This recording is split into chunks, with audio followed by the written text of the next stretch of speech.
Hello guys! So for today's video, paano nga ba magpa-verify ng ating contract sa DMW? Step-by-step guide, paano magpa-verify ng contract sa Department of Migrant or DMW. Kung OFW ka o seafarer, importante na i-verify ang inyong contract bago kayo umalis ng ating bansa.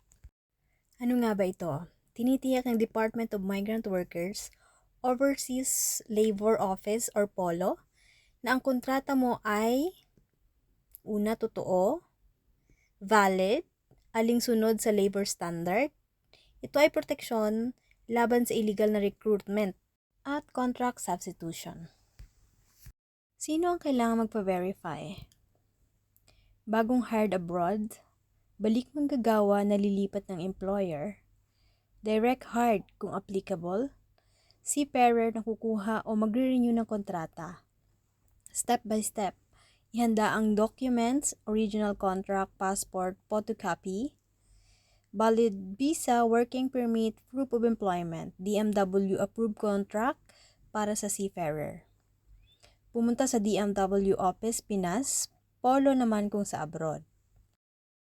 Magbayad ng processing fee, 10 to 25, depende sa bansa. Dollar po yun. Hintayin ang release, 1 to 5 working days. Gamitin ng verified contract sa pagkuha ng OAC. Bakit mahalaga? Proteksyon laban sa illegal recruitment.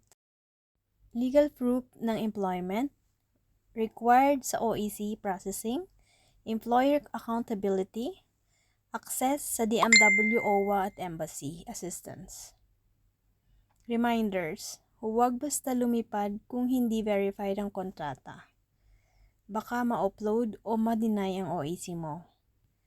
Disclaimer, ang impormasyong ito ay gabay lamang, maaaring magbago ang requirements at fees depende sa bansa o advisory ng Department of Migrant Worker.